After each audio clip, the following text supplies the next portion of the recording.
talk a little bit about Candace. Candace is not the queen's name. Candace is a title. All of the queens were called Candace, in the same way that all of the popes of Rome are called Pope, or before the Pope you had the emperor.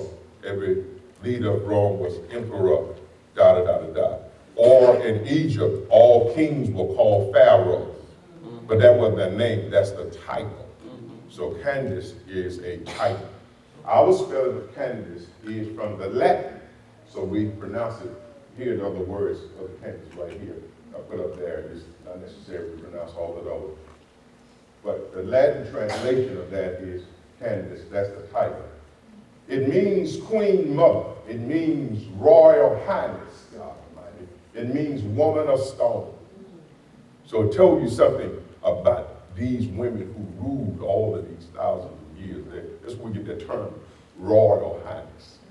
It didn't come from Rome, it came from, this is what the queens of the Candace were called as the queens of Ethiopia, were called Candace, royal highness, or it was a dynasty of Ethiopian queens. All of this is a dynasty of women who led the military, similar to what Deborah did in Georgia. She was one of the judges that led even the military.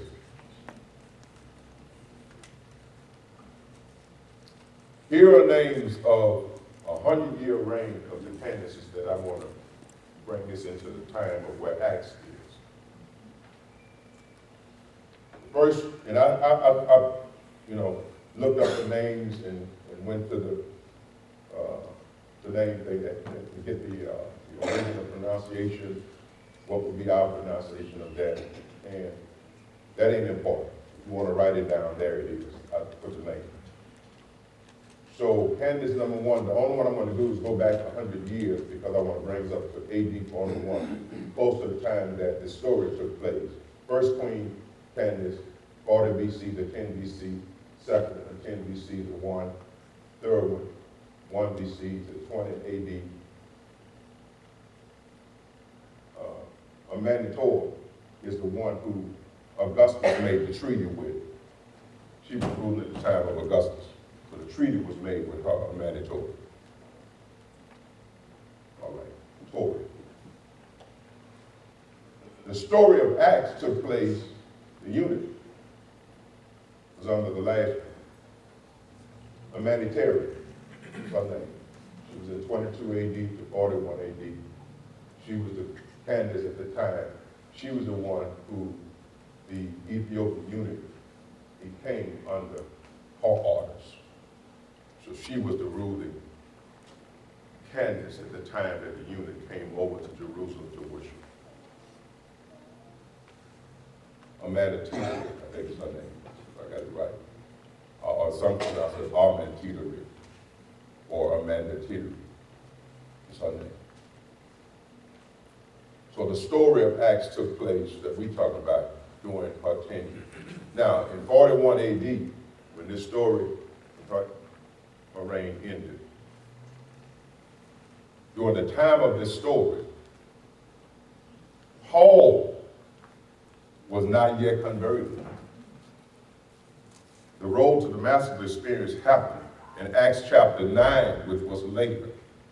So he came when there was this, the Jews and the Christian faith was already under heavy mass persecution and being scattered. Paul was leading the assault on many Christians, and of course you know the story that he was to go into Damascus to receive orders to come back and further, bring charges against all of those who were worshiping this God, Jesus. So Paul had not yet been converted. This story is taking place before the conversion of Paul, after the crucifixion, of course, of Jesus, but before the conversion of Paul. So he was still Saul, if you read that. So the Ethiopian king came under the orders of the last one, Amenhotep, who was ruling 22 AD to 41 AD. All right, that's it. Let's go to the Ethiopian unit. Get to it. I'm moving as quick as I can 5 minutes, 6 minutes here, and I close out. But no, I'm gonna take a bit more here. Give me about 15 minutes for him, and then I can close out. But I know this thing here, I'm gonna walk y'all minds. And, I want y'all to feel like you're in a classroom. I just want to use a little bit of this Black History Month today to honor our blackness, even in the Bible. I also want you to know that we didn't just spring up. I want you to know that we weren't always in the jungle. It's in the Bible. That's why I understand the translations of the Bible, and people say, where's the white man? You know, okay, you can argue your point. But if you take the time to open it up, we all do that. Yes, sir. Yes, sir. Yeah. We weren't all just slaves and servants. What I'm trying to say is that we were rulers and kings and queens.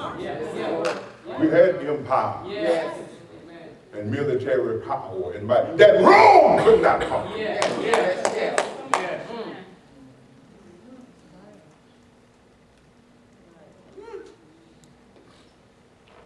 It's in the memoirs of Alexander the Great, written by his men, that he backed off of Candace when he saw her military power and went down into Egypt and conquered Egypt. But he never conquered Egypt yet.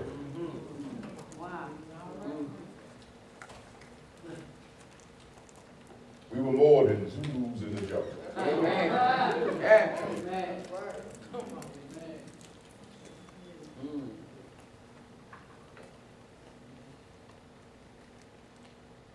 The eunuch, church father, St. Irenaeus, says his name was Simeon Bacchus. Even in the Ethiopian, some of the traditional translations, they call him Bacchus the Black. Bacchus the Black.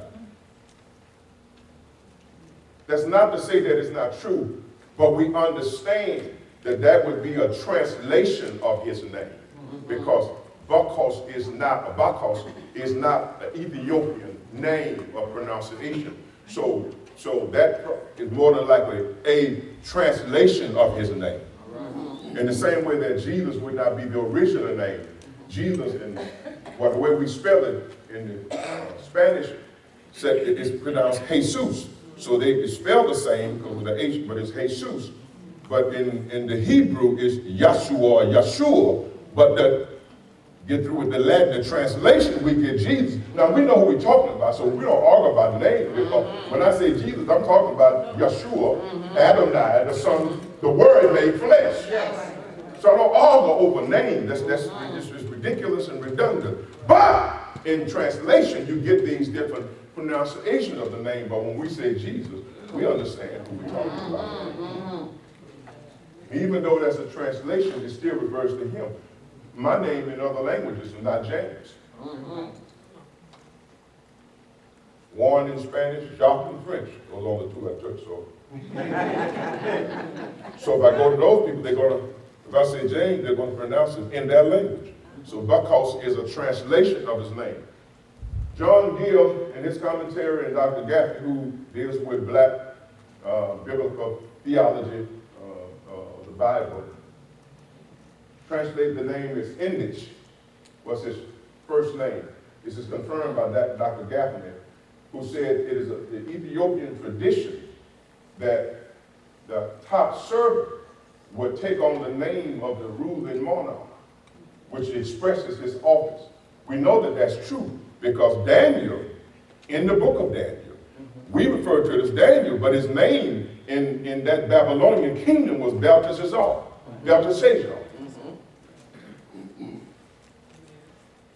So Nebuchadnezzar changed his name to reflect his office and who he was. And so we get, Belteshazzar.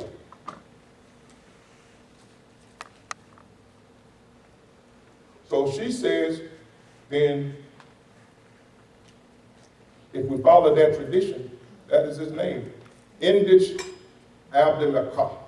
Now, and that would be the Ethiopian because they speak like the Jews from the throat, so you will get that pronunciation the same way. Indich Abdelakah.